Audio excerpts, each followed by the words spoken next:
नाज़रीन, आप सबकी खिदमत में सबिया ज़ुबैर का आदाब। पेश है हमारा प्रोग्राम एस्पायर टू इंस्पायर, यानी हौसला अफजाई की कोशिश करना। और इस प्रोग्राम में हम आज आपकी मुलाकात उर्दू की एक ऐसी कदावर शख्सियत से करवा रहे हैं जो न सिर्फ सुखन फहम, सुखन शनास और सुखन नवाज हैं, बल्कि जिनकी इल्मी, अदबी और मुदीराना सलाहियतों के चर्चे ज़बान ज़द आम है, जिन्होंने एक बसीरत अफरोज़ मुसन्निफ, मुदीर, मौलिम और मुहक्किक की हैसियत से नुमाया खिदमात अंजाम दी है, जिनकी उर्दू ज़बान से मोहब्बतें, काविशें, मेहनतें काबिल तारीफ़ है और जिनकी शख्सियत में संजीदगी, मतानत, वक़ार और बसीरत का हसीन इम्तिजाज पाया जाता है, जिन्होंने हाल ही में गुलबर्गा से हफ्त रोज़ा कलमकदे की अशात करके उर्दू अदबी हलकों में हलचल मचा दी है। तो आइए मिलिए हमारे आज के मोअज़्ज़िज़ मेहमान, कर्नाटक उर्दू एकेडमी के रुकन, अंजुमन तरक्की उर्दू हिंद शाख गुलबर्गा के ट्रस्टी और कन्नड़ साहित्य परिषद के लाइफ मेंबर आली जनाब डॉक्टर अनीस सिद्दीकी साहब। इस हमजे शख्सियत का इस्तेमाल हम इन अशार से करते हैं। तबीयत में सुबुकसारी लबो लहजा निहायत नर्म, तबीयत में सुबुकसारी लबो लहजा निहायत नर्म, कलम ऐसा चले कि हवा के तेज रोज झोंके भी शर्माए, सजाए हैं दबिस्तां भी, सजाए हैं दबिस्तां भी, बसाए कोई यारा भी, सजाए हैं दबिस्तां भी, बसाए कोई यारा भी, हम अहले उर्दू जिनको भूल कर भी न भूल पाए। तो डॉक्टर अनीस सिद्दीकी साहब, साला डिजिटल के तमाम अहदेदारान नाज़रीन की जानिब से हम आपका इस्तकबाल करते हैं। मैं बेइंतहा शुक्रगुजार हूँ कि आज इस अहम मौके पर आपने मुझे याद किया। अगरचे कि मैं अपने आप को उर्दू का एक अदना सा खादिम तस्वर करता हूँ, अदब के एक तालिब इल्म की हैसियत से बहुत ही कम आया मेरी जो भी सरगर्मियाँ रही हैं जी, उसको आप लोगों ने पहचाना और मुझे यहाँ मदद किया, इसके लिए मैं बेइंतहा शुक्रगुजार हूँ। आपका शुक्रिया सर कि आप अपने आप का अदना खादिम समझते हैं, आपकी ज़रा नवाजी हम लोगों के लिए खाकसारी भी है आपकी तबीयत की, जैसा कि मैंने अभी कहा कि तबीयत में सुबुकसारी आपका हुस्न जी। तो डॉक्टर साहब, सबसे पहले तो हम जानना चाहेंगे आपका बचपन, आपकी इब्तदाई जिंदगी, आपकी तालीम और आपकी फैमिली के बारे में। ये मेरी खुशनसीबी है कि मेरी पैदाइश एक ऐसे इल्मी अदबी घराने में हुई जी, जो ज़िला यादगीर के एक बहुत ही मरदूम-खेज़ सरज़मीन जिसे शाहपुर के नाम से जानते हैं, वहाँ मेरी पैदाइश हुई और मेरे दादा और परदादा तालीम और ताल्लुम से वाबस्ता थे, पेशे तदरीस से वाबस्ता रहे, तो इल्म और अदब का रुझान उस ज़माने से भी चलता आया है। फिर मेरे वालिद मोहतरम वकालत के पेशे से वाबस्ता रहे, समाजी और सियासी उनकी अलग से ज़िंदगी रही है। वालिदा मोहतरमा भी तालीम याफ्ता थी, तो घर में पढ़ने लिखने का बहुत ज़्यादा माहौल था। तकरीबन रसायल घर में आया करते थे, तो वहाँ से मुझ में थोड़ा बहुत जो अदबी ज़ौक़ है वहाँ से मेरे अंदर पैदा हुआ। स्कूल के ज़माने में मुख्तलिफ बच्चों के रसायल मेरी वालिदा मेरे लिए मंगवाया करती थी, तो उन बच्चों के रसायल को पढ़ते पढ़ते मुझ में भी एक ख्वाहिश पैदा हुई कि मुझे भी इन रसायल में कहीं कुछ छपना चाहिए। तो छोटी छोटी चीज़ें मैंने लिखी, छोटे छोटे मज़ामीन और फिर छोटी छोटी कहानियाँ लिखी, लतायत भी भेजा करते थे मैंने। और उस ज़माने का जो बहुत ही मशहूर बच्चों का रिसाला था नूर, उसमें वो मेरी छोटी छोटी तहरीरें शाया होती थी। मैंने उर्दू हाई स्कूल से तालीम हासिल की, फिर उसके बाद मैंने पीयूसी में भी मेरा एक मज़मून उर्दू ही रहा है। ग्रेजुएशन के ज़माने में तो खैर ऑप्शनल उर्दू की हैसियत तो मैंने पढ़ाई की, उसके बाद गुलबर्गा यूनिवर्सिटी से उर्दू में एमए किया, फिर उर्दू में ही पीएचडी मैंने की और आखिरकार उर्दू के उस्ताद की हैसियत से मैंने 30-32 साल खिदमत अंजाम दी। कौन से कॉलेज? मैं गुलबर्गा का एक बहुत ही कदीम इमदादी कॉलेज है, नेशनल पीयू कॉलेज, वहाँ पर मैंने अपनी तदरीसी खिदमत अंजाम दी। तो माशाअल्लाह काफी स्टूडेंट होंगे आपके पास? हाँ, बच्चों के सबसे ज्यादा उर्दू के तलबा उसी कॉलेज में हुआ करते थे, क्योंकि वो मुस्लिम इलाके का एक बहुत ही मशहूर कॉलेज था। तो अब हर जगह जहाँ भी मैं जाता हूँ तो कहीं ना कहीं कोई ना कोई तालिब इल्म से मुलाकात हो जाती है। तादाद भी बहुत ही ये कि क्लास में 200 से ज्यादा बच्चे हुआ करते थे उस जमाने में, अब भी है, मगर वो तादाद और वो हाँ जी वो तादाद दिन ब दिन घटती जा रही है। लड़कियां भी बहुत सारी मेरी तालिबात रही हैं, चूँकि को एजुकेशन था तो लड़कियां और लड़के दोनों थे, तो वो उर्दू का ही माहौल रहा। फिर उसके बाद मैंने एमए के बाद पीएचडी करने का सोचा, तो अपने ज़माने के बहुत ही मशहूर नक्काद और मुहक़्क़िक़ डॉक्टर तैयब अंसारी साहब, अच्छा जी, तैयब अंसारी साहब ने मुझे अपना रिसर्च स्कॉलर बनाया। जी तो मैंने कर्नाटक में उर्दू सहाफ़त के मौजू पर अपना पीएचडी का मक़ाला लिखा था। एक ऐसा मौजू है इस पर पहले कभी कोई मुस्तनद काम हुआ नहीं था, तो मैंने उस पर काम किया और तकरीबन 4 साल तक बड़ी मेहनत की मैंने उस पर। 1861 से उर्दू का पहला अखबार जो क़ासिमुल अख़बार था, वहाँ से लेकर जब मैंने पीएचडी का मक़ाला दाखिल किया तब तक के तमाम उर्दू अखबारात और रसायल का जिक्र और उनकी तफसील मैंने उस मक़ाले में कलमबंद की है। हाँ, बाद में कर्नाटक उर्दू अकेडमी ने एक अपना मंसूबा बनाया था कि वो उर्दू के कलमकारों की एक डायरी शाया करे, तो उसकी जिम्मेदारी मुझे सौंपी गई थी। तो वो भी काम मैंने किया है। तकरीबन 250 से आपने बहुत सारे रिसालों की इदारत भी की है। जी जी वैसे निजाम जी जी हाँ कर्नाटक और जी हाँ जी हाँ। और बहुत सारे ऐसी रिसाले थी जिसके आप मैंने बताया ना, आपके बचपन में जो रसायल पढ़ने का जो रुझान था, तो वहीं सहाफत से एक तरह की रग़बत मुझ में पैदा हुई। आप ताज्जुब करेंगे कि जब मैं बीए दूसरे साल का तालिब था, तब मैंने अपना एक रिसाला जारी किया था नवाए असर के नाम से। तो तकरीबन नवाए असर के नाम से, तो ये हिंदुस्तान की सतह पर बहुत ही मकबूल हुआ। तो जब तक मुलाजिमत में दाखिल होने तक भी वो रिसाला मैंने जारी रखा। 2 माह रिसाला था। तो अदबी सहाफ़त से दिलचस्पी उसी जमाने से रही है। फिर यूनिवर्सिटी के ज़माने में यूनिवर्सिटी के जो मजल्लात निकले या गवर्नमेंट कॉलेज के जो सालाना मजल्लात थे, उसकी इदारत करने का भी मुझे मौका मिला। तो वो हाँ, बज़ाहिर लोग ये समझते हैं कि वो तख्लीक़ात आ जाती हैं और उनको जो है छापने दे देना है, मगर ऐसे नहीं है। तख्लीक़ात का इंतखाब और फिर कलमकारों से आपका राब्ता, तख्लीक़ात को मंगवाना और फिर उनकी छान पटक करना, फिर अपने मेयार के एतबार से उनका इंतखाब करना, एक बड़ा प्रोसेस है। तो आप ये बताइए कि आप इस इंतखाब में किस बातों को ज्यादा अहमियत देते हैं किसी भी तहरीर के इंतखाब में? सबसे पहले तो ये कि जो है हमारी अपनी जो रिसाला या अखबार है, उसकी जो हम एक खाका बना लेते हैं कि हमें ये करना है। जैसे अब मैं कलम कदा निकाला हूं, तो मैंने तय कर लिया है कि कर्नाटक के ही कलमकारों को उसमें जगह दी जाएगी, क्योंकि मैं कर्नाटक के कलमकारों को एक ऐसा प्लेटफॉर्म फराहम करना चाह रहा हूँ जहाँ पर उनकी तख्लीक़ात नज़र आम पर आए और उनका नाम हो। बहुत सारे कलमकार हैं जो कहीं कहीं छपते हैं, तो उनको एक बड़ा, जी हाँ, नई जो लिखने वाले लोग हैं उनको भी हौसला अफजाई के लिए एक प्लेटफॉर्म के तौर पर मैंने किया है। सबसे पहला काम तो ये है कि तख्लीक़ात मेयारी होनी चाहिए। नसर है तो देखना चाहिए उसमें कि उसमें कोई और क़वायद की अवलाद है और ज़ुबान और बयान के एतबार से भी वो मेयारी रहे। जो पुराने लिखने वाले हैं उनको तो ज्यादा देखने की जरूरत नहीं पड़ती।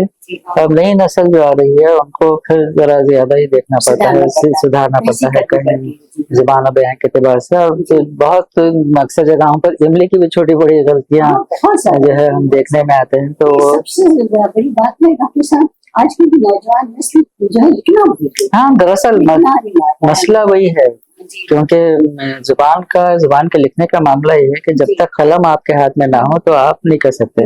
हम आदी हो गए सिर्फ देखने के अल्फाज को, देखने के आदी हो गए, ना उनका तलफ़ुज़ हमें पता है और ना ही उसका इमला हमें पता है।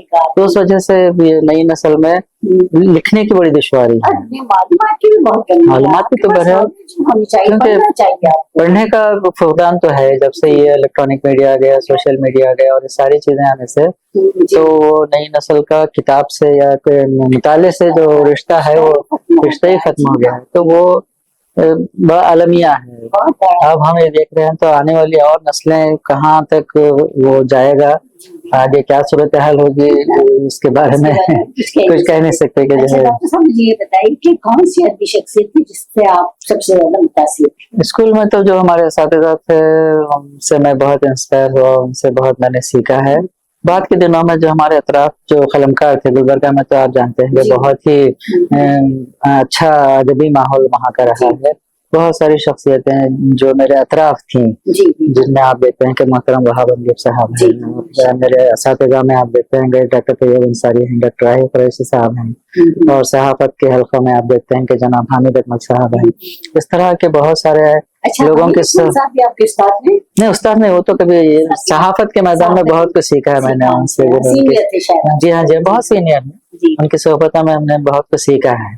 बता कॉलेज की हैसियत से, तालिब की हैसियत से तो नहीं, मगर उनकी सोहबत में बहुत कुछ सीखने का मौका मिला है। डॉक्टर खालिद सईद साहब रहे हैं, अब नए जमाने में आप देखते हैं कि अकरम नक्काश साहब हैं, और बहुत सारी ऐसी जो पढ़ी लिखी शख्सियतें हैं, उनसे सोहबतें रही हैं, तो बहुत कुछ उनसे सीखने का मौका मिला। बाद में जब मेरा मुताला बढ़ता गया तो मैं उर्दू की सबसे बड़ी जो शख्सियत है शमस-ए-रहमान फारूकी की तहरीरों से बहुत ज्यादा मैं मुतासिर रहा। शौक़ उनका मेरे मुताले में रहा तालिब इल्म के जमाने से। तो हाँ, तो मैंने पहली मरतबा जो है फारूकी साहब के जो इंटरव्यूज थे उनको जमा करने का काम किया। तो शौक़ का इशारिया मैंने तरतीब दिया। इंटरव्यूज तो बहुत पाकिस्तान और दुनिया भर के ममालिक में अलग अलग रसायल और अखबारात में इंटरव्यूज जो है उनके शाये हुए थे, तो बड़ी दुश्वारी हुई।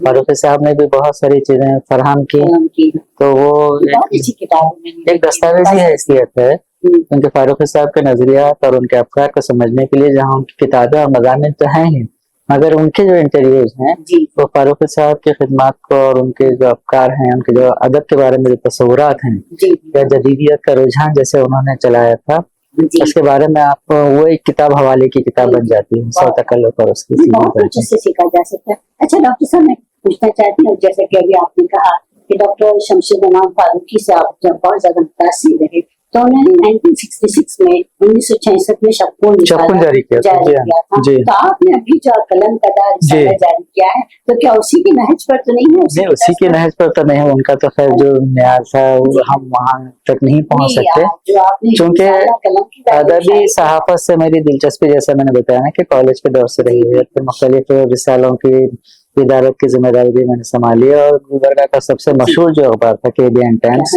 उसकी इजरा से लेकर 8 साल तक मैंने उसका जो अदबी सफा था अदब नमाज है मरतब करता रहा। तो अदबी सहाफत से दिलचस्पी शुरू से रही है, मगर दरमियानी अरसे में चूंकि मुलाजिमत से वाबस्ता था, तो इस तरह के कामों के लिए मैं ज्यादा वक्त नहीं दे सकता था। मुझे बताइए कि आप दिन में कितना वक्त जो है चीजों के लिए दिया करते थे? अब जब भी ज़ाहिर है, जब अखबार मरतब करना था सफा, तो 2-3 दिन तो अखबार के दफ्तर में बैठ करके मुझे आए।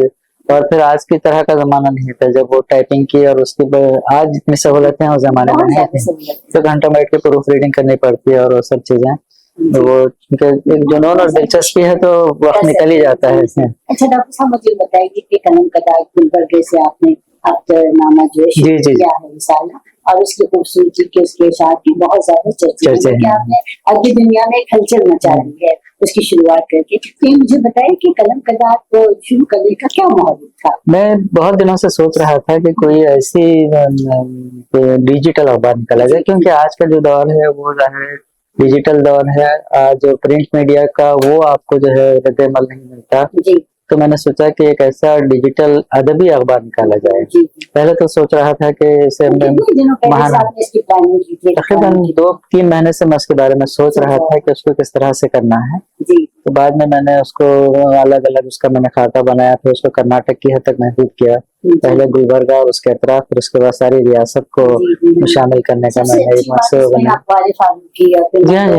अखबार वगैरह सब उसमें आपने शामिल किया, बिल्कुल। तो नौजवान नस्ल पे तमाम चीजें पढ़ने को मिली। फारूकियात तो जाहिर है आप जानते हैं कि वो मेरे महबूब कलम कर रहे हैं, तो उनके जो तस्वुरात, उनके जो ख्यालात हैं, उनको आम करने की, उनको नई नस्ल तक पहुंचाने की जरूरत है।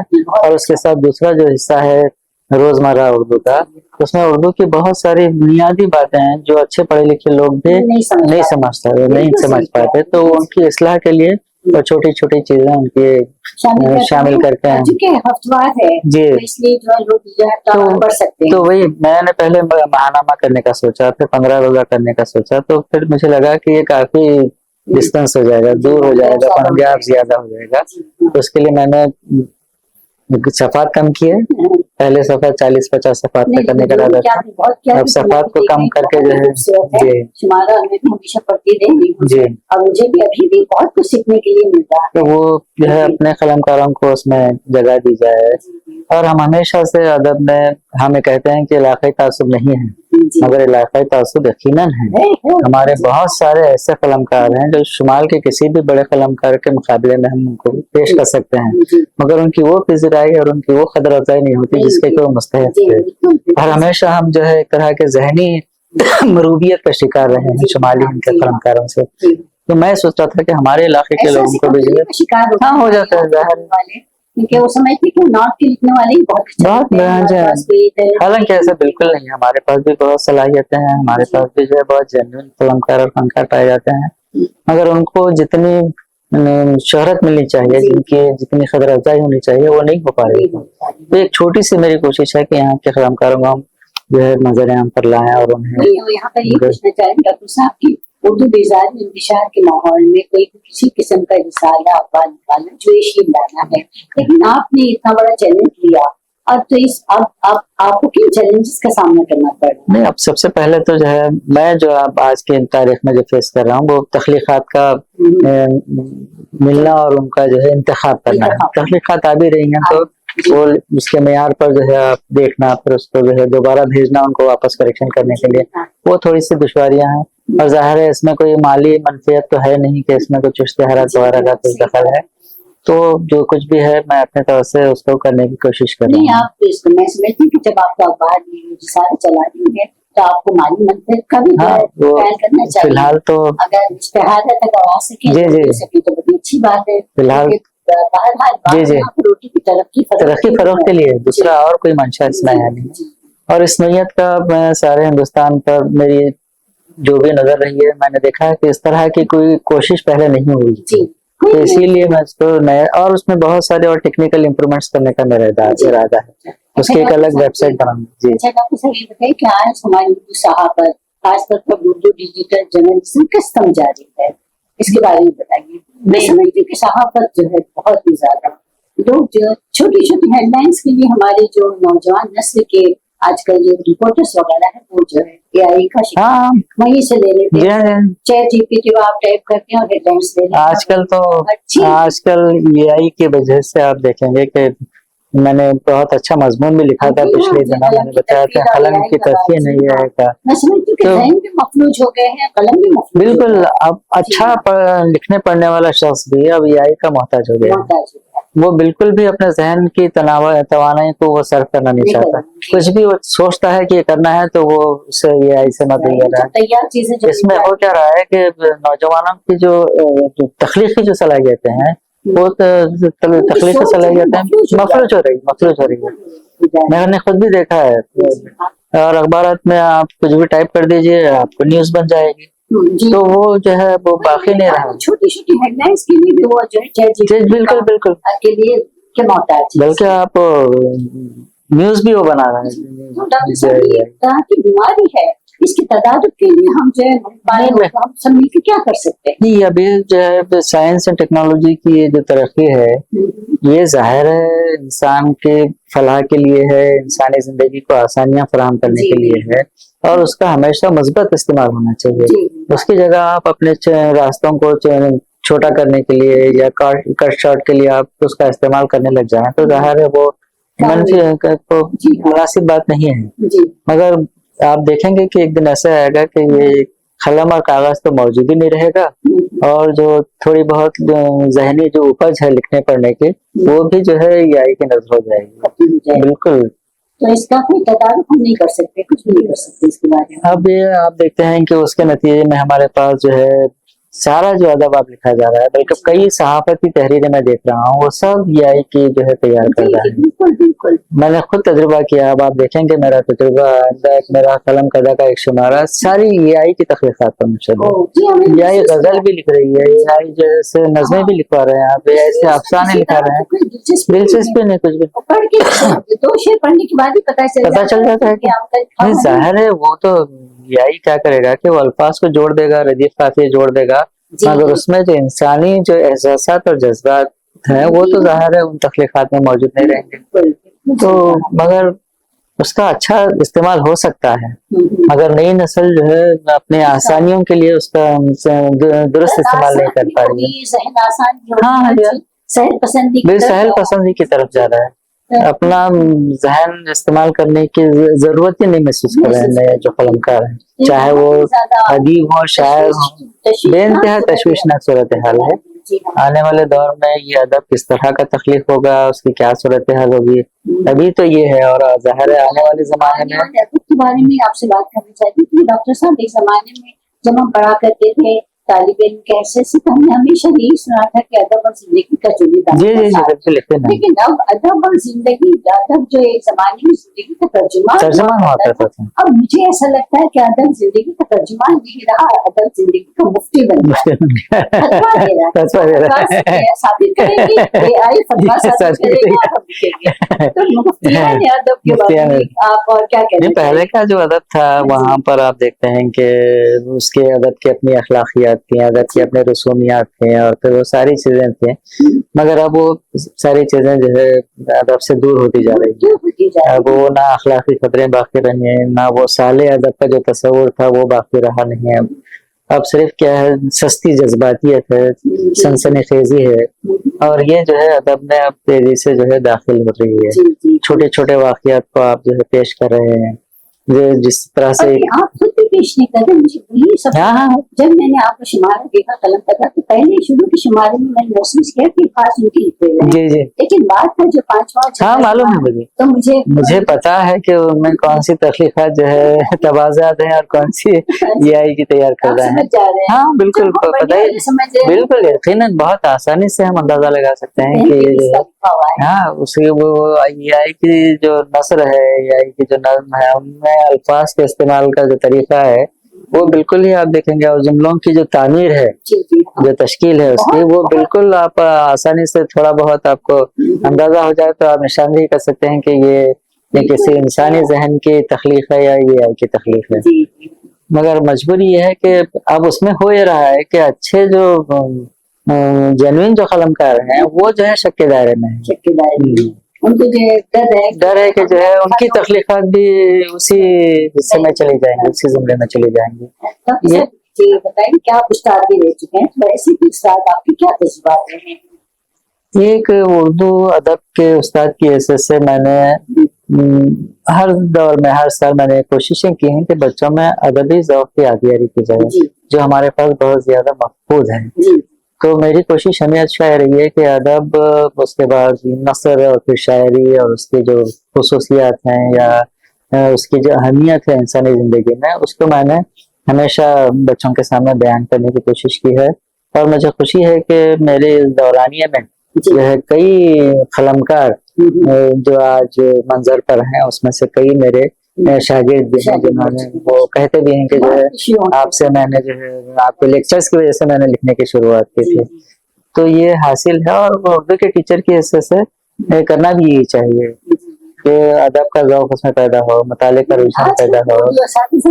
اب آج کل اساتذہ صرف جو نصاب کی کتابوں کی حد تک محدود ہے، نصاب بھی تو نہیں نا، ایک شعر یاد نہیں، وہ تو الگ ہی بات ہے۔ کتاب میں ایک مضمون ہے تو بس اسی مضمون سے ہٹ کر کے اور کوئی حوالہ اس کے متعلق جو ہے دینے کے اہل نہیں ہے اساتذہ ہمارے پاس، ان کے پاس خود مطالعے کا ذوق نہیں ہے، ادبی شغف نہیں ہے۔ لائبریریوں کا معاملہ تو بے انتہا تشویشناک ہے۔ کتب خانوں کا اور دارالمطالعہ جو ہوا کرتے تھے زمانے میں، اخبارات تو آپ دیکھ رہے ہیں کہ موبائل پہ تو پڑھنے کا سوال ہی نہیں، موبائل پہ بھی جو دیکھ رہے ہیں نا، ہم صرف سرخیاں دیکھ لیتے ہیں، کچھ بات ہے تو اس کو ذرا کر کے دیکھ لیتے ہیں، مگر کتاب اور اخبار بینی کا جو رشتہ ہے وہ ختم ہو گیا ہے، وہ بہت تشویشناک ہے۔ اب ہم چونکہ پڑھ نہیں رہے ہیں تو وہ لکھنا بھی دشوار ہو گیا ہے۔ یہ سارے مسائل ہیں، یہ صورتحال آج ہے تو آنے والے 10 20 50 سالوں کے بعد اردو زبان اور ادب کی کیا صورتحال ہوگی اس کا ہم تصور بھی نہیں کر سکتے۔ اور یہ سائنس اینڈ ٹیکنالوجی کی جو ترقی ہے وہ تو برق رفتار ہے ہی، آج یہ آئی ہے اور اس سے پتہ نہیں اور کیا کیا چیزیں جو ہے نہیں آئیں گی، کس طرح سے جو ہے انسانی اقدار کو کس طرح سے اور زیادہ مفلوج کرے گی آنے والی ٹیکنالوجی، اس کا اندازہ ہی نہیں کر سکتے ہیں۔ پچھلے 10 سال پہلے بھی ہم نہیں سوچ سکتے تھے کہ ایسی کوئی ٹیکنالوجی آئے گی کہ وہ انسانی ذہن اس کے تابع ہو جائے گا، انسانی ذہن اس کا غلام ہو جائے گا، ہم سوچ بھی نہیں سکتے تھے، آج یہ ٹیکنالوجی آ گئی۔ تو یہ سب ہمارے انسانی زندگی کے لیے ایک تشویشناک بھی ہے اور خطرہ بھی ہے. تو ہماری جو تخلیقی جو صلاحیتیں ہیں جو ہونی چاہیے وہ بالکل مفقود ہو رہی ہے اس نتیجے میں. اچھا ڈاکٹر صاحب یہ بتائیے کہ گانا یہ باتیں تو ہے لیکن اس کے باوجود میں آپ سے پوچھنا چاہوں گی کہ اچھا صحافی بننے کے لیے کن بنیادی خصوصیات کا ہونا چاہیے؟ صحافت پر میرا تو باقاعدہ میں نے کام کیا ہے, میری صحافت کی تاریخ پر بھی کام ہے اور فن صحافت پر بھی میری کتاب ہے, خاکہ نگاری پر بھی میں نے کام کیا ہے. تو آج جیسے آپ دیکھتے ہیں جیسے بھی بات کر رہی تھی کہ ٹیکنالوجی کا زمانہ ہے, ڈیجیٹل سوشل میڈیا ہمارے پاس آ گیا ہے, تو اب ایک صحافی جو پہلے زمانے کے جو صحافی ہوا کرتے تھے ان کی صحافت کا مقصد تھا, ایک مشن تھا, ایک جذبہ تھا جس کے تحت وہ اس میدان میں آیا کرتے تھے اور خبر رسانی ذمہ داری تھی, ایک تحریک تھی. اور جنگ آزادی کے زمانے سے ہم دیکھتے ہیں کہ اردو صحافت میں بہت ہی اہم کردار ملک کی تعمیر و تشکیل میں, ملک کی آزادی میں بہت بڑا کردار اردو صحافت کا رہا ہے. مگر آج جو ہے وہ باتیں رہی نہیں. آج جو ہے یہ پہلے ایک مشن تھا تو اب ایک پروفیشن بن گیا ہے اور ظاہر ہے مشن میں اور پروفیشن میں فرق رہے گا اور دونوں کی اخلاقیات بھی مختلف رہیں گے. آج جو نوجوان میں دیکھتا ہوں صحافت کے میدان میں جو آ رہے ہیں وہ میں نے جو محسوس کیا ہے کہ وہ بیسک جو ٹول ہے زبان اس سے بہت کم عدم واقف ہے, وہ ناواقف ہے. تو وہ سب سے بڑی جو کمی ہے مجھے وہاں نظر آتی ہے کہ اگر آپ میدان میں آ رہے ہیں تو ظاہر ہے صحافت چاہے وہ ڈیجیٹل رہے یا سوشل میڈیا رہے, صحافت کا تعلق جو ہے آپ کی ترسیل سے ہے کہ آپ جو بات کہنا چاہتے ہیں وہ کس انداز سے آپ دوسروں تک پہنچا رہے ہیں. تو بنیادی طور پر وہ جو ہم ذریعہ استعمال کرتے ہیں وہیں میں دیکھتا ہوں کہ نئی نسل بہت ہی کمزور ہے. تو وہاں سب سے پہلے آپ کو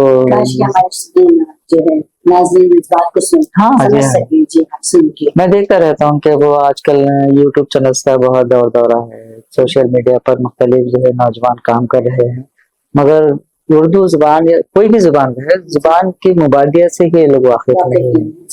تو جب وہ بات کرتے ہیں تو ظاہر ہے وہ ناظرین کو متاثر نہیں کر پاتے, تو اپنا وائرل ہو جاتی ہیں چیزیں, کیونکہ آج لوگوں میں کیا ہے وہ تجسس ہے کی ریسیپی ہے کہ وہ جلد سے جلد کوئی بات جو ہے جاننا چاہتے ہیں. تو یہ زبان و بیان کی نزاکتوں سے, زبان و بیان کے قواعد سے ان کو زیادہ سروکار نہیں رہتا ہے, اچھی لگتی ہے.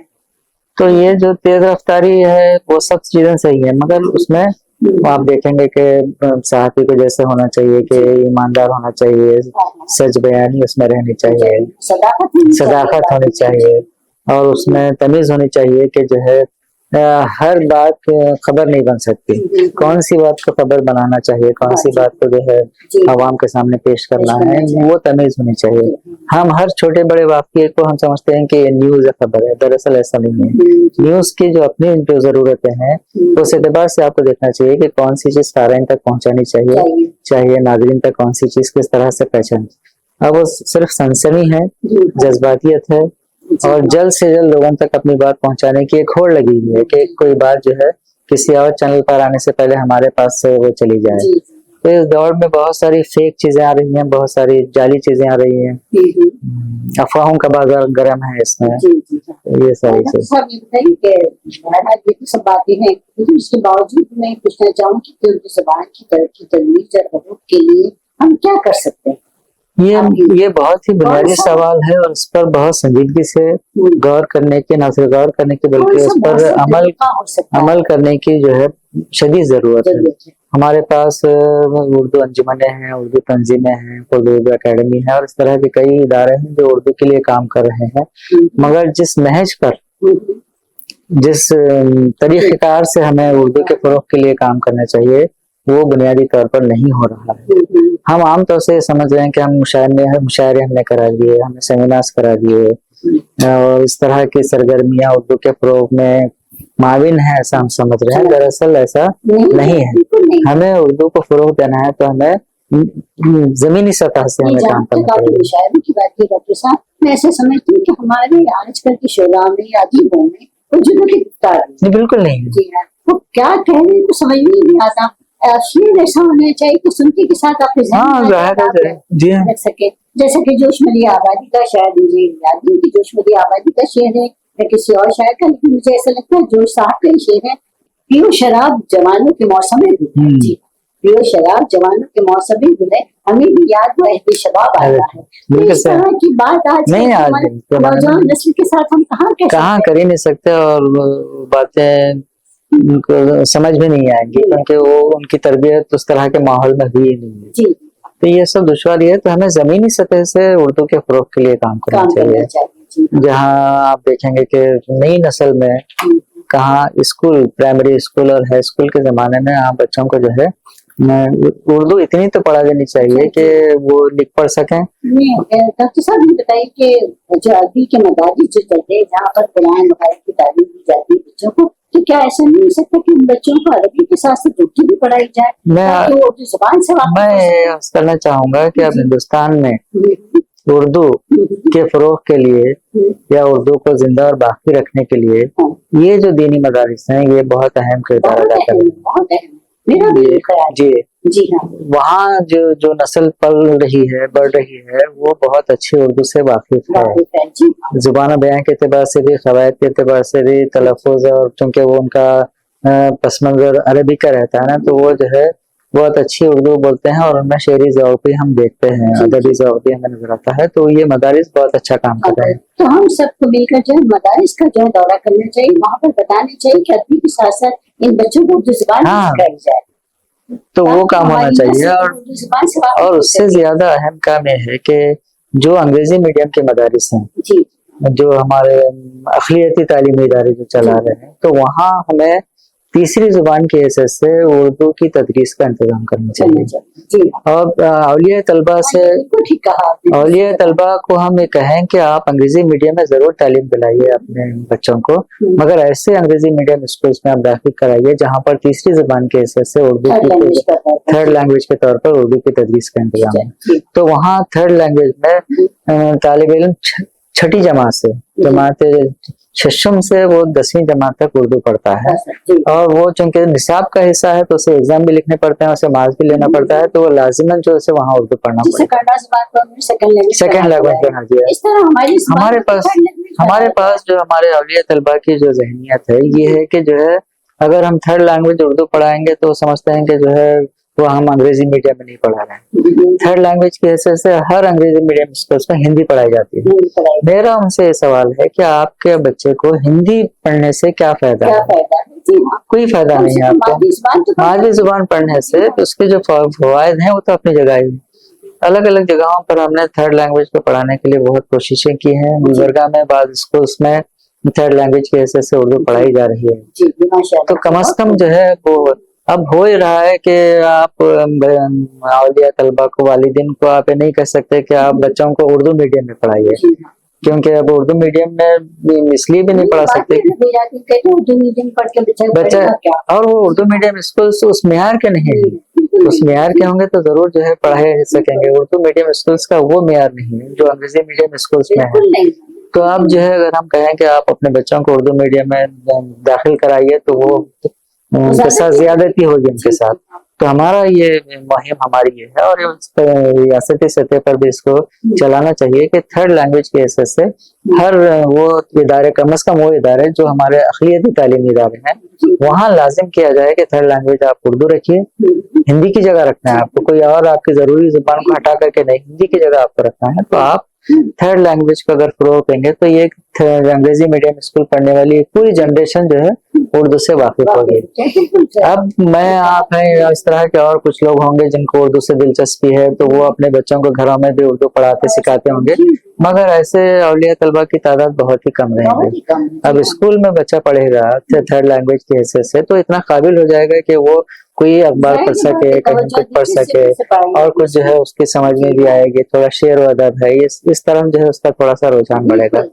तो उर्दू के फरोग के लिए वो एक ही रास्ता है नई नस्ल तक पहुंचने का। अच्छा डॉक्टर साहब ये बताइए कि उनकी एकेडमियां जो काम कर रही हैं, तो क्या एकेडमी इस तरफ कोई तवज्जो नहीं दी सकती? एकेडमी बहरहाल एक सरकारी के लिए काम करती है ना, उर्दू बहरहाल एक सरकारी इदारा है, और जो है ہمیں بہت زیادہ اس طرح کے سرکاری اداروں پر انحصار نہیں کرنا چاہیے. جی اردو کے فروغ کے لیے شمس الرحمان فاروقی صاحب نے ایک جگہ لکھا تھا، اپنے انٹرویو میں کہا تھا کہ اردو کی ہندوستان ہی نہیں ساری عالم میں جو اردو کا جو فروغ ہے وہ کسی سرکاری مراحل سے حاصل نہیں ہوا ہے. یہ ساری جو ترقی ہے اردو زبان کی، یہ صرف اور صرف اردو والوں کی مساعی ہے، اردو والوں کی کوششیں ہیں جس کی وجہ سے اردو زبان ملی. ہاں ظاہر ہے اس کی جو لطافت ہے، اس کی جو مٹھاس ہے، وہ ہمیشہ جو ہے لوگوں کے لیے پرکشش رہی ہے. آج بھی آپ دیکھیں گے کہ کئی ایسے غیر اردو داں ہیں جو اردو سیکھنے کے خواہش مند ہیں. آپ میں مثال دینا چاہوں گا ریختہ کی. جشن ریختہ میں آپ دیکھیں گے کہ پوری نئی نسل ہے جو اردو سے جڑ رہی ہے. تو نوجوان ہیں ہاں جی بہت الگ الگ نوعیت کی اردو سرگرمیاں وہ ریختہ کرتا ہے، تو ایک نئی نسل جو ہے اس سے جڑ رہی ہے. مگر وہ اس کے لیے آپ کو وہ اس طرح کی جو ہے آپ کو محفلیں سجانی پڑے گی، اس طرح سے ان لوگوں کا جو ہے شمولیت کو یقینی بنانا ہوگا، جاذب کرنا پڑے گا ان کو. جی ہاں. اور سچ میں جو زبان اپنی خوبصورتی کو اس سال میں چھا جاتا ہے. اب آپ دیکھیں گے کہ اتنے بڑے بڑے سرکاری ادارے کام کرتے ہیں، قومی کونسل بھی ہے، الگ الگ ریاستوں کی اکیڈمیاں بھی ہیں، مگر جتنا کام ریختہ نے اردو کے لیے کیا ہے آپ دیکھیں گے کہ کوئی اور ادارہ نہیں کر سکا. تو اس طرح کے جو بنیادی کام ہے وہ اکیڈمیوں کو کرنی چاہیے. اچھا یہ انجمن ترقی اردو ہند جو شاہ جس کے آپ ٹرسٹی ہیں شاید، وہ کیا کرتے ہیں؟ میں نے بتایا نا کہ وہ بھی اور انجمنوں کی طرح انجمن ہے، جلسے، تقاریر، رسم اجرا، کتابوں کی اشاعت، بچوں کے لیے مقابلہ جات، یہ ساری ایکٹیویٹیز بھی ہیں. اور یہ جیسے کہ میں نے ابھی عرض کیا کہ تھرڈ لینگویج کی حیثیت سے اسکولوں میں اس کو پڑھانے کے لیے بہت کوششیں ہم نے کی ہیں. انجمن کی طرف سے تھرڈ لینگویج کی کتابیں تک ہم نے جو ہے فراہم کی ہیں اسکولوں کو، تاکہ جو ہے ترغیب مل سکے. ہاں جی یہاں چیئرمین ہیں کرناٹک کے ہیں. تو بیسک کام تو ہو رہا ہے کہیں نہیں کہ ضرور ہو رہا ہے، کام ہو رہا ہے، مگر اور زیادہ سنجیدگی اور اس میں اور زیادہ وہ تو اردو ادب اور شعر کا جو معاملہ جہاں تک ہے، اختلافات ہر جگہ ہے، ہر سطح پر آپ کو ملیں گے، مگر ان سب کو بالا تخت رکھنا چاہیے اردو کے فروغ کے لیے. اس طرح آپ کے قلم کا بیٹھے جو ہے مستقبل کے منصوبے کیا ہے؟ کیا ہم کچھ نئی جو ہے توقع کر سکتے ہیں آپ کی طرف سے؟ فی الحال تو یہ ہفت روزہ ہے، یہ 18 صفحات پر مشتمل آتا ہے. تو میری اور خواہش ہے کہ اس کے صفحات کچھ اور بڑھائے جائیں، اور بہت ساری ایسی چیزیں جو نئی نسل کے لیے دلچسپی کا باعث ہو سکے. نئی نسل جو ہے وہ ان کو پڑھ کر تھوڑا سا متوجہ ہو سکے شعر و ادب کی طرف، ایسی بہت ساری چیزیں میرے ذہن میں ہیں. تو اب اتنے کم صفحات میں ان سب کو شامل کرنا میرے سے ممکن نہیں ہو رہا ہے. آنے والے 1-2 مہینوں میں اس کے صفحات میں کچھ اضافہ کر کے بالکل میں یہ چاہ رہا ہوں کہ کالجز اور اسکولس میں بچوں کو جو ہے لکھنے کے لیے کہا جائے، اور ان کی لکھی ہوئی چیزوں کو جو ہے اس میں شامل کریں. مضمون ہے، کہانیاں ہیں، چھوٹے چھوٹے افسانے ہیں. جی ہم نے ہاں تقریر کا میں نے بتایا نا کہ وہ تقریر پھر بول چال کی بات ہو جائے گی.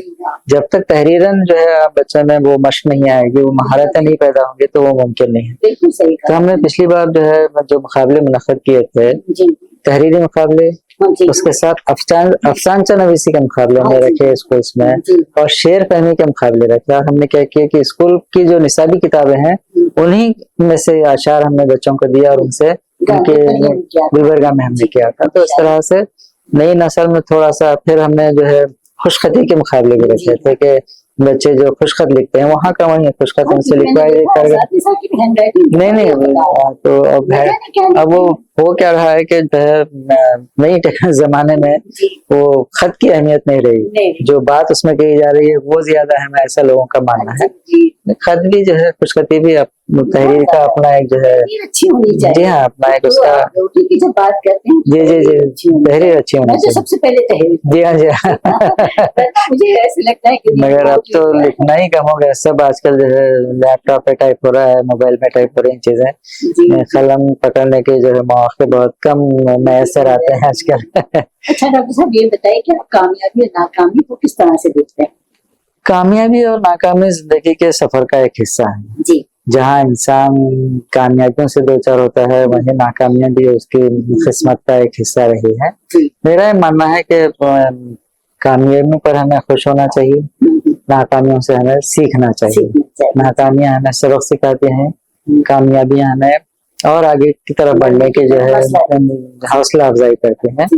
چاہے ناکامی رہے کامیابی رہے اس کو ہمیں مثبت طور سے لینا چاہیے. کامیابیوں پر آپ کو اترانا نہیں چاہیے, کامیابیوں پر فخر اور گھمنڈ ہمیں نہیں کرنا چاہیے, ناکامیوں پر افسردہ غمگین نہیں ہونا چاہیے, احساس کمتری میں نہیں آنا چاہیے. دونوں چیزیں زندگی کا حصہ ہیں, آپ کسی سے انکار نہیں کر سکتے. کسی انسان کی زندگی میں ساری کامیابیاں نہیں ہیں, کسی انسان کی زندگی میں ساری ناکامیاں نہیں ہیں. دونوں ہی ہماری زندگی کا حصہ ہے اور دونوں کو بہت ہی مثبت انداز میں ہمیں لینا چاہیے. کامیابیوں سے ہمیں حوصلے بڑھانا چاہیے, ناکامیوں سے ہمیں سیکھنا چاہیے کہ ہمیں اور بہتر کیا کر سکتے ہیں, ناکامی کی کیا وجوہات ہیں. مایوس نہیں ہونا چاہیے اس سے, اور ہمیں مثبت انداز میں سوچنا چاہیے کہ جو ہے اچھا ڈاکٹر صاحب یہ بتائیں کہ آدمی زندگی کے لیے آپ کو کوئی کسی طرح کی کوئی قربانی؟ مجھے میں ایسے قربانی جیسی تو کوئی بات نہیں ہے. ان سرگرمیوں کے لیے میں نے اپنا وقت بہت دیا ہے. جی اپنی جو ہے نجی زندگی یا خاندانی یا خانگی زندگی میں بیگم صاحبہ نے کبھی شکایت نہیں کی؟ ہاں وہ تو رہتی ہیں کہ ہم زیادہ وقت باہر دیتے ہیں اور اس طرح کے کاموں میں لگاتے ہیں. پھر بھی دونوں میں ایک مطابقت پیدا کرنے کی میں کوشش کرتا رہتا ہوں. اچھا وہ ہاں اردو جانتے ہیں, وہ اردو جانتے ہیں. جی ہاں گلبرگہ ضلع کے ہیں, اردو جانتی ہیں وہ, مگر وہ شکایت تو رہتے ہیں. ادب ادب سے زیادہ ہم کو دلچسپی نہیں ہے, تو ہماری سرگرمیوں پر کبھی وقت کی ہاں جی ہاں بس تو تھوڑا سا وہاں ایک ہے. باقی کی اور تو کوئی قربانی دینے کی ضرورت ایسے پیش نہیں ہے. اور ہم نے کون سا ایسا بڑا کام شروع کیا نہیں بھائی, میں نے بتایا نا کہ وقت کی قربانی ایک ہی ہے ان کاموں کے لیے, چونکہ اپنا ایک شوق ہے, ایک جنون ہے, اس سے وابستہ کرنے کا ہے. بہت متاثر شروع کیا اور یہ میں محسوس کر رہی ہوں کہ آپ نے نوجوان نسل کے لیے ایک مثبت سمت کا جی جی ابھی اس کی بہت ساری چیزیں اور اس میں آئیں گی, اور زیادہ اس میں نکھار پیدا ہوگا, اور اپنے مقصد کی طرف اور بہت ہی جامع انداز میں وہ آگے بڑھے گا. ایسی میری کاوش رہے گی. پسندیدہ اشعار اقوال زدید, ہاں جی جس طرح سے آپ نے کہا اقوال فاروقی شروع کیا ہے, پھر اسی طرح سے مشہور ادیبوں شاعروں کے اقتباسات ہیں, ان کے کوٹیشنز ہیں, ان کے کوٹیشن شامل کریں. اب تک میں نے جو ہے جی جی پڑھنے کا موقع جیسے میں نے یوسفی کے کوٹیشنز داخل کیے تھے, پھر منٹو کے بھی کچھ چیزیں میں نے دیے, پروین شاکر کے اشعار میں نے دیے تھے. اس طرح سے جو مشہور شعراء ہیں ان کے کلام, غالب کے اشعار کی خطاطی کے نمونے بھی میں نے دیے تھے. تو اس طرح سے اس کو کچھ دلچسپ اور لائق مطالعہ مواد فراہم کرنے کی کوششیں ہیں میری. اور متقدمین کے اشعار, ہاں جی جی کے اشعار, ایسے ایک آپ میں اس کے بارے میں تو آپ کو زیادہ نہیں کہہ سکتی کیونکہ آپ زیادہ تجربہ کار ہیں اس کے لیے.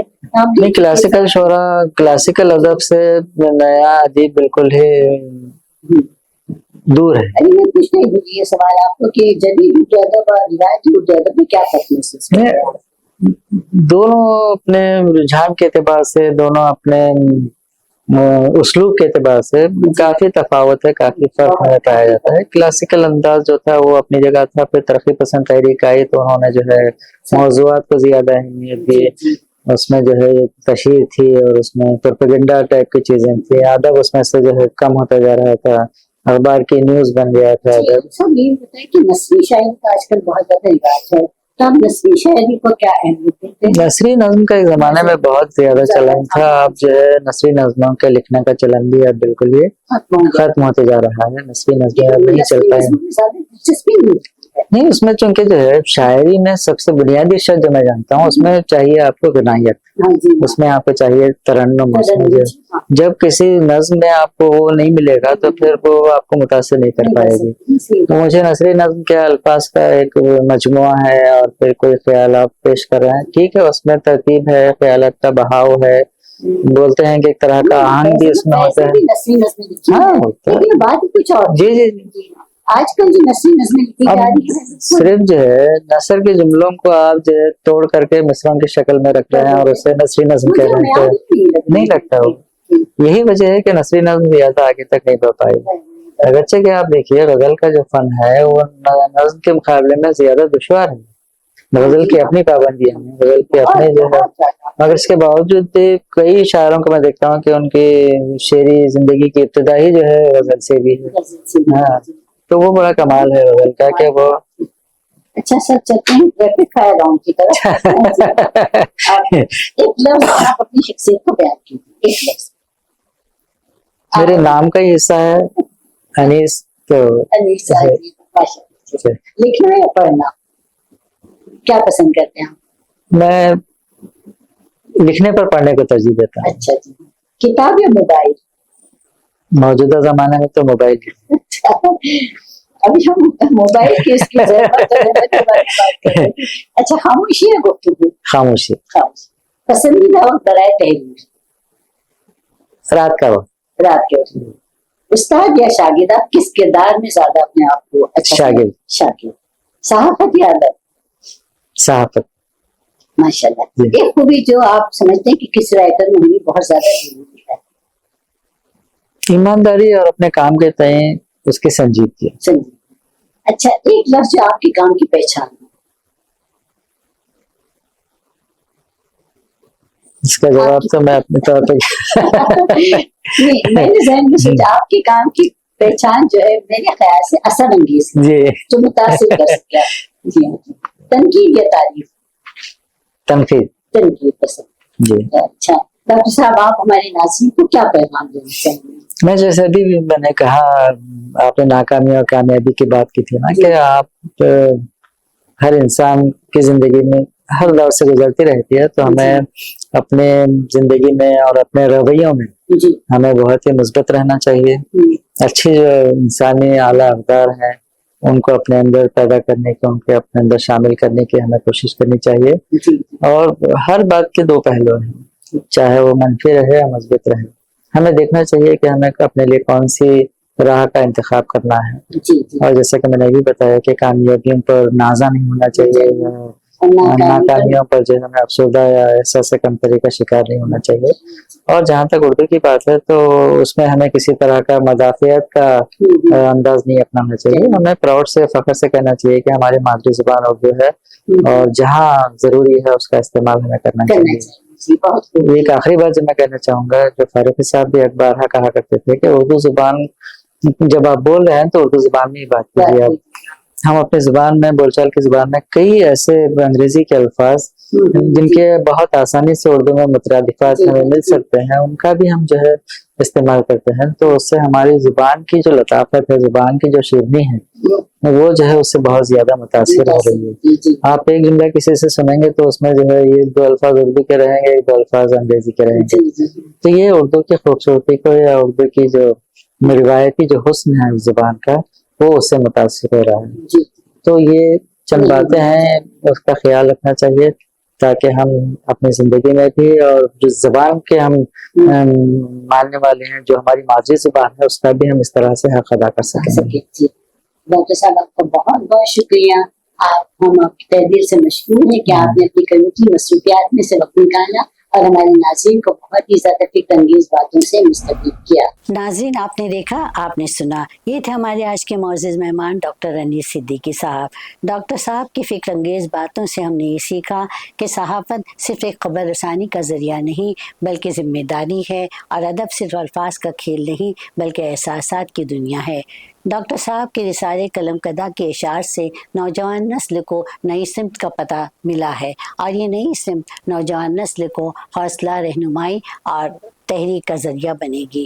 ہماری نیک خواہشات ڈاکٹر انیس صدیقی صاحب کے ساتھ ہے، اور ہماری دعا ہے کہ قلم قدح کی شمع اسی طرح روشن رہے، اور اگر کبھی اس شمع کی لو مدھم ہوئی تو ہم سب محبان اردو مل کر اس شمع کو دوبارہ روشن رکھنے کی کوشش کریں گے، اور اس عزم و ارادے کے ساتھ کہ وقت کی دھوپ ہمیں جذب نہ کر پائے گی، وقت کی دھوپ ہمیں جذب نہ کر پائے گی، ہم وہ قطرے ہیں جو سورج کو نگل لیتے ہیں۔ اسی ارادے کے ساتھ آئندہ ہم پھر ملیں گے چند اور نئی شخصیتوں اور نئی باتوں کے ساتھ۔ تب تک کے لیے سبیہ زبیر کو اجازت دیجیے، خوش رہیے اور اپنی ذات سے دوسروں کو خوش رکھنے کی کوشش کیجیے۔ بہت بہت شکریہ۔